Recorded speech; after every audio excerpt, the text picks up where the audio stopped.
سلام علیکم دوست جان.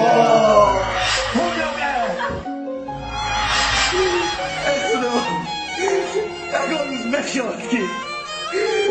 من خونه بایم گذار خونه شو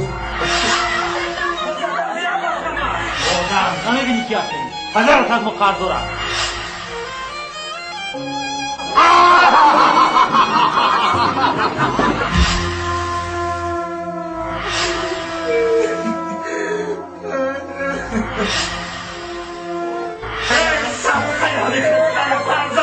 همیخوام خونه قوام دارم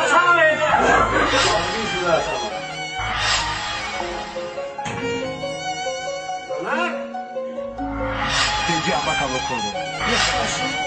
قرآنی جان رو بگیر